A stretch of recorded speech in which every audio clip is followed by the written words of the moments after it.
Assalamualaikum warahmatullahi wabarakatuh. Salam sejahtera untuk kita semua. Kami dari kelompok 5 akan membahas mengenai analisis laporan keuangan dalam mata kuliah Manajemen Keuangan dengan dosen pengampu Bu Mega Tanjung Hapsari MAP. Dengan tim presentation, yang pertama ada Alin Yolanda Putri, NIM 12646203234. Yang kedua ada Nadila Wahyuningsih, NIM 1264062032247. Yang ketiga ada Abdika Ines Nabila, NIM 1264062032256. Yang keempat ada Asmaul Fadilah, NIM 1264062032271. Dan yang terakhir ada Tony Wahyu Priyambudi, NIM 1264062032261. Yang akan kita bahas yaitu yang pertama ada pengenalan laporan keuangan, yang kedua ada rasio-rasio posisi keuangan, yang ketiga ada cara menganalisis laporan keuangan, dan yang keempat ada masalah-masalah dalam analisis laporan keuangan. Poin pertama yaitu pengenalan laporan keuangan. Pengertian laporan keuangan. Laporan keuangan merupakan sumber informasi keuangan perusahaan yang berkaitan dengan baik tidaknya status keuangan perusahaan, begitu juga sebaliknya. Menurut Kasmir, pengertian laporan keuangan ialah laporan yang menunjukkan status keuangan perusahaan pada saat ini atau dalam jangka waktu tertentu. Menurut Fahmi, pengertian laporan keuangan ialah suatu informasi yang menggambarkan kondisi laporan keuangan suatu perusahaan, dan informasi tersebut dapat dijadikan sebagai gambaran kinerja keuangan perusahaan tersebut. Laporan keuangan yang lengkap umumnya meliputi neraca, laporan laba rugi, laporan perubahan ekuitas, laporan perubahan status keuangan yang dapat disajikan dalam berbagai bentuk.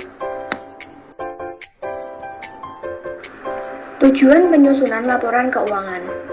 Tujuan utama pembuatan dan penyusunan laporan keuangan yaitu untuk memberikan informasi yang berguna bagi pihak yang berkepentingan dalam pengambilan keputusan. Menurut Ikatan Akuntan Indonesia atau IAI, tujuan laporan keuangan yaitu menyediakan informasi yang menyangkut posisi keuangan, kinerja, serta perubahan posisi keuangan suatu perusahaan yang bermanfaat bagi sejumlah besar pemakai dalam pengambilan keputusan ekonomi. Jenis-jenis laporan keuangan. Yang pertama, laporan laba rugi. Berfungsi untuk menunjukkan atau mengetahui besarnya keuntungan atau kerugian yang dialami oleh perusahaan. Laporan ini juga dibuat dengan tujuan untuk mengetahui jumlah pajak yang harus dibayarkan oleh perusahaan. Yang kedua, laporan perubahan modal. Memberikan informasi tentang jumlah modal yang dimiliki oleh perusahaan selama periode tertentu. Yang ketiga, laporan neraca. Bertujuan untuk melihat kondisi, posisi, serta informasi keuangan suatu perusahaan dalam satu periode. Yang keempat, laporan arus kas. Sering disebut dengan laporan cash flow yang dibuat untuk menunjukkan besar aliran masuk dan keluar kas perusahaan. Yang kelima, catatan atas laporan keuangan. Mengacu pada informasi tambahan yang membantu menjelaskan bagaimana perusahaan sampai pada angka laporan keuangannya. Fungsi laporan keuangan. Yang pertama yaitu sebagai alat mengetahui kinerja dan kondisi perusahaan. Yang kedua, sebagai dasar untuk menyusun perencanaan operasional perusahaan. Yang ketiga, sebagai dasar pengambilan keputusan.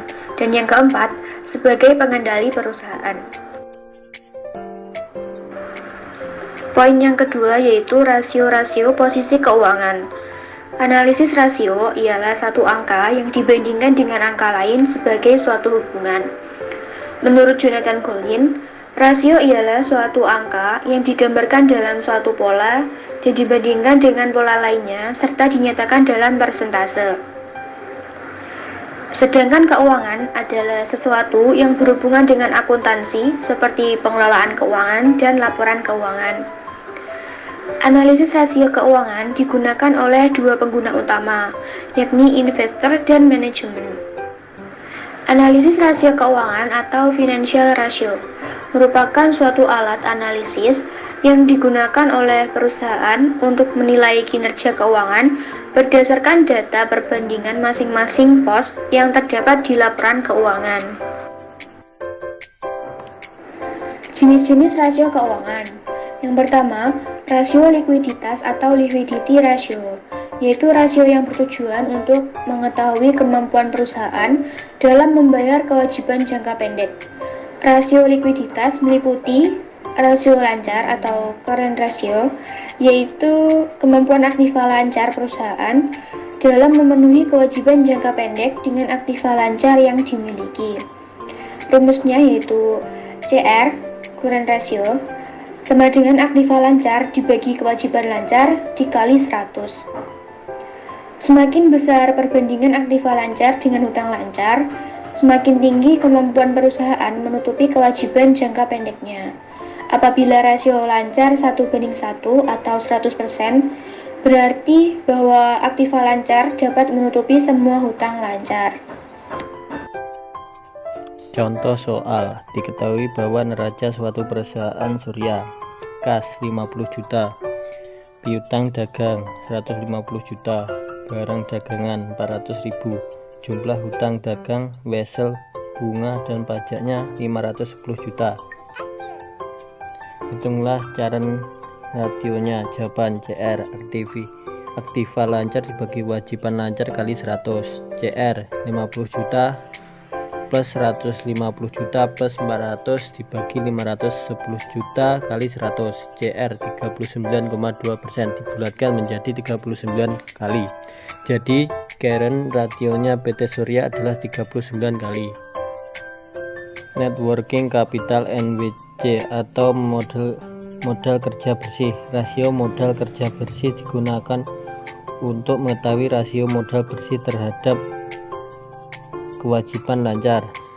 NWC aktiva lancar kurangi kewajiban lancar dibagi kewajiban lancar kali 100. Contoh soal, diketahui PT Marwah memiliki kas lancar sebesar 100 juta dan hutang perusahaan senilai 54.653 juta.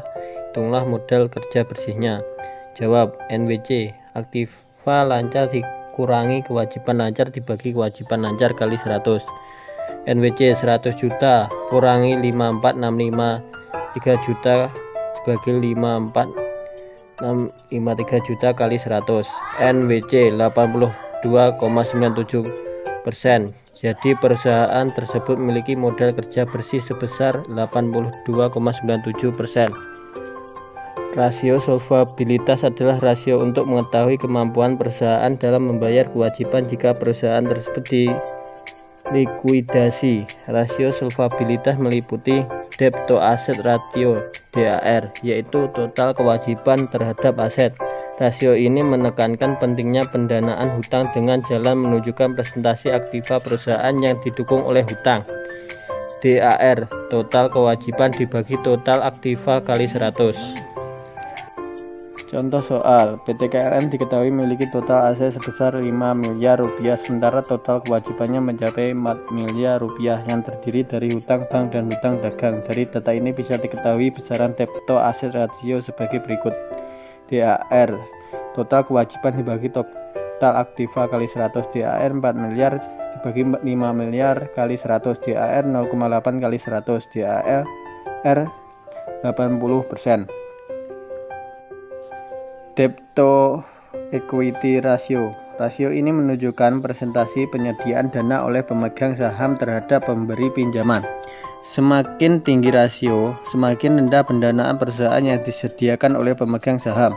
Debt to equity ratio adalah perbandingan antara utang perusahaan dengan modal yang dipunyainya.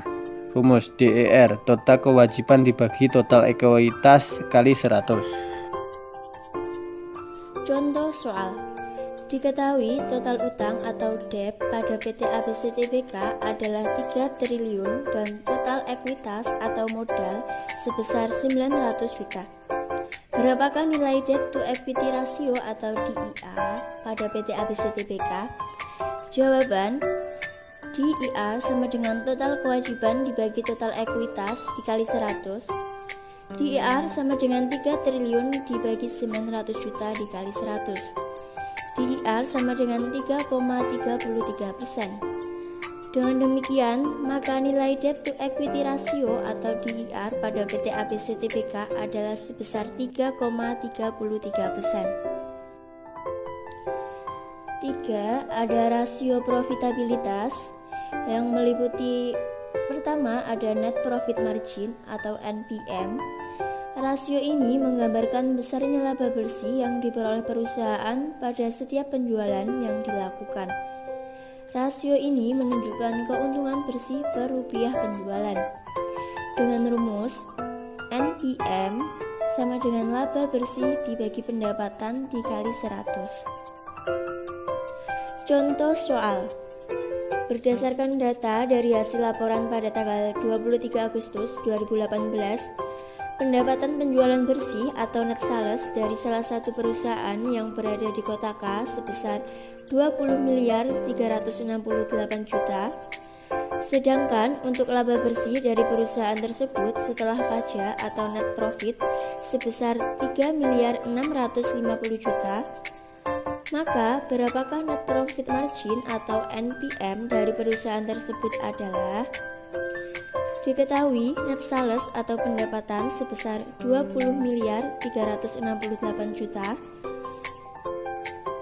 Net profit atau laba bersih sebesar 3.650 juta. Yang ditanyakan yaitu net profit margin atau NPM. Jawab, NPM atau net profit margin sama dengan net profit dibagi net sales dikali 100.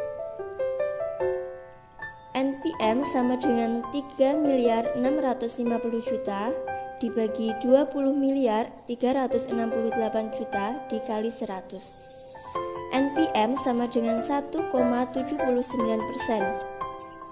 Jadi, nilai dari net profit margin salah satu perusahaan yang ada di kota K adalah 1,79%.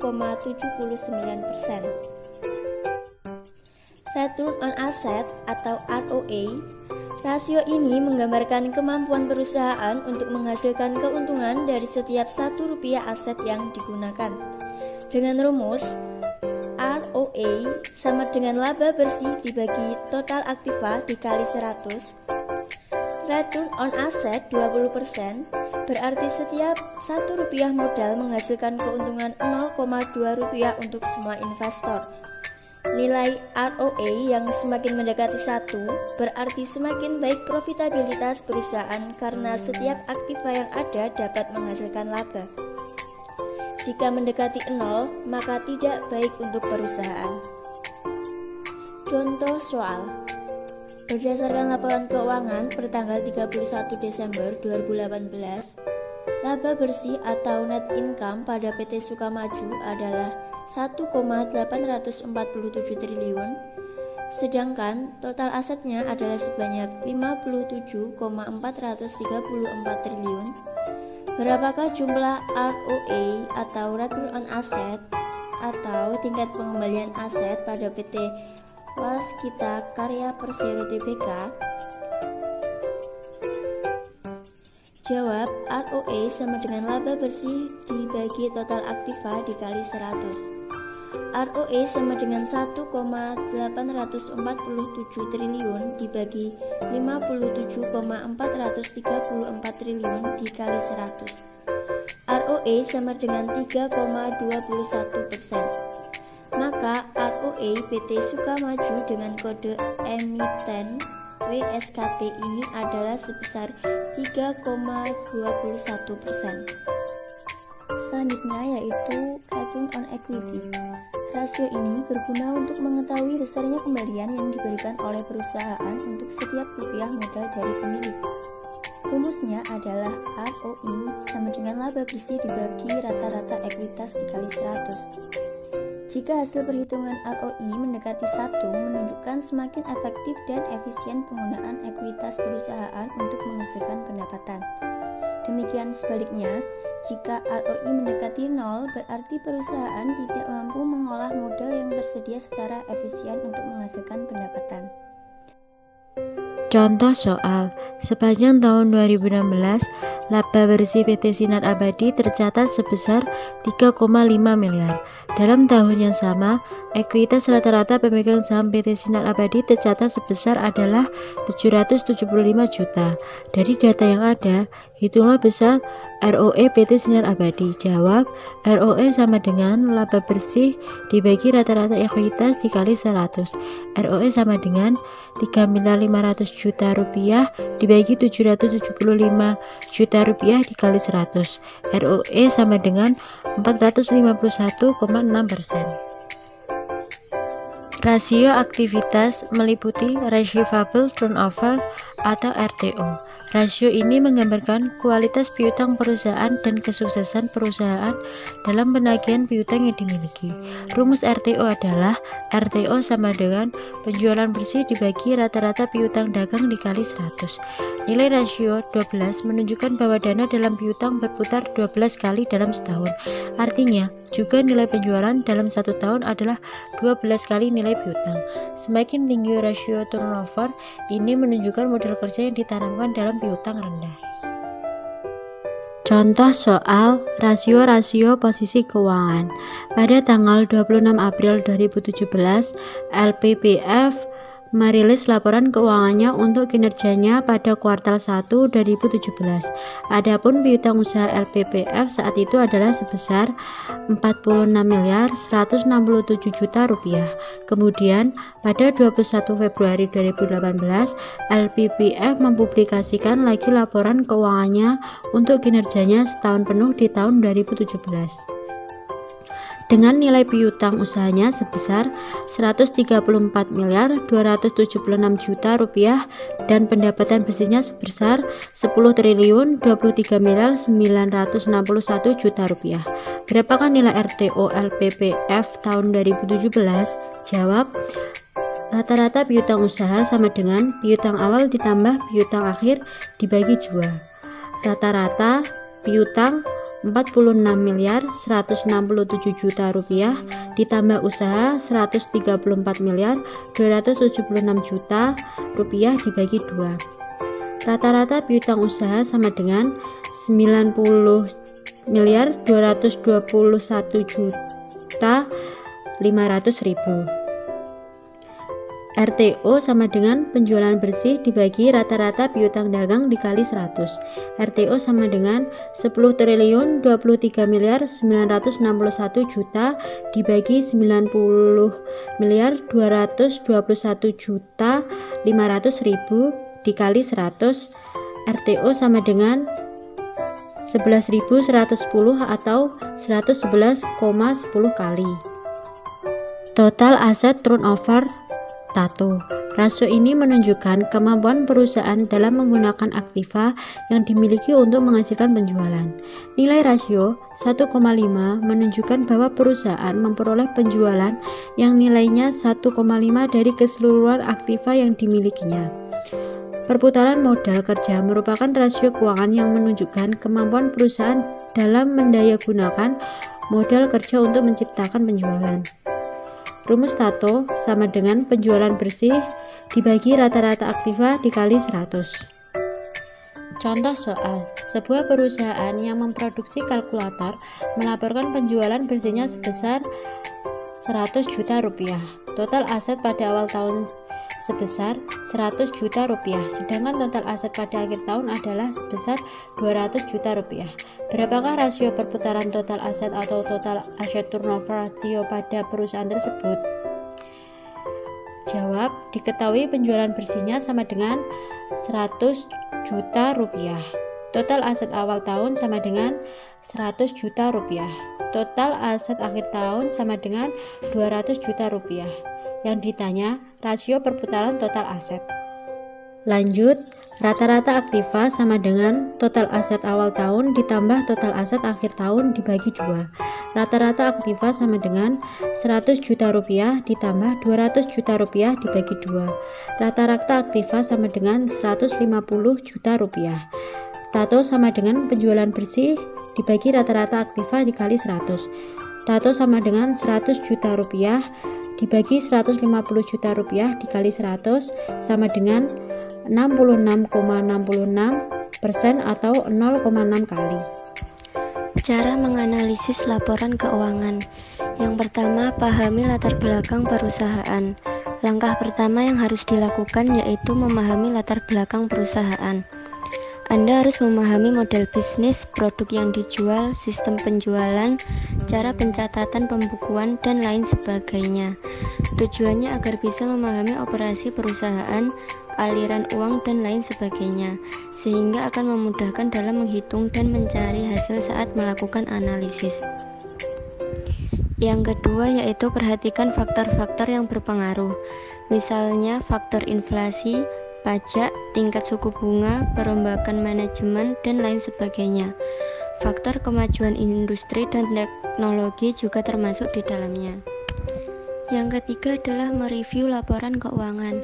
Beberapa hal yang bisa dilakukan yaitu seperti apakah laporan keuangan tersebut sudah dibuat dengan standar akuntansi keuangan, apakah angka dalam laporan keuangan tersebut sudah benar, bagaimana cara akuntan membuat laporan keuangan tersebut. Yang keempat, lakukan analisis rasio laporan keuangan. Yang kelima, membuat kesimpulan. Tentunya setelah menghitung dan melakukan analisis rasio keuangan, maka akan diperoleh hasil. Maka kesimpulan dibuat sesuai dengan perhitungan dan hasil analisis yang didapat. Masalah-masalah dalam analisis laporan keuangan. Beberapa kesalahan dalam menyusun laporan keuangan usaha yaitu sebagai berikut. Yang pertama, tidak mencatat biaya operasional. Kesalahan yang sering sekali dilakukan oleh pengusaha adalah tidak mencatat seluruh biaya operasional. Mungkin hanya mencatat biaya operasional perusahaan yang terkait dengan penggajian karyawan. Namun untuk biaya-biaya lain seperti listrik, air, pembelian kebutuhan kantor seperti alat tulis kantor tidak dicatat secara baik. Yang kedua, tidak menyimpan kwitansi dan nota. Kesalahan dalam menyusun laporan keuangan usaha yang paling umum dan paling sering dilakukan oleh pengusaha kecil adalah kwitansi dan nota, penjualan serta pembelian yang tidak disimpan dengan rapi. Yang ketiga, tidak mencatat kewajiban. Sering sekali pengusaha tidak mencatat kewajiban-kewajiban usaha yang ditanggung, tetapi mencampur dengan keuangan pribadi mereka. Kewajiban ini seperti hutang jangka panjang dan hutang jangka pendek. Yang keempat, tidak menuliskan pembelian dan pengadaan barang. Sering sekali dalam pembelian barang atau melakukan pengadaan barang, pengusaha kecil tidak mencatatkan barang yang ia beli dan beberapa banyak uang yang keluar, sehingga sulit mendeteksi uang yang dilakukan untuk melakukan pembelian dan pengadaan tersebut. Yang kelima, tidak memasukkan perhitungan pajak. Selain tidak memahami akuntansi, banyak pelaku usaha yang tidak mengerti mengenai pajak. Apalagi jika pajak yang harus dibayar tidak sesuai dengan usaha karena nominalnya terlalu besar. Yang keenam, tidak paham akuntansi. Para pengusaha kecil sering melakukan kesalahan dalam menyusun laporan keuangan karena pemilik usaha tidak memiliki pemahaman yang baik terhadap proses akuntansi dalam usahanya. Terlebih, banyak pengusaha yang tidak memahami akuntansi, sehingga mereka sangat malas dalam membuat laporan keuangan yang sesuai dengan sistem akuntansi yang ada di Indonesia. Demikian tadi pembahasan mengenai analisis laporan keuangan dari kelompok 5. Semoga bermanfaat untuk kita semua. Saya mewakili dari kelompok 5. Apabila ada kekurangan kami mohon maaf. Terima kasih. Wassalamualaikum warahmatullahi wabarakatuh.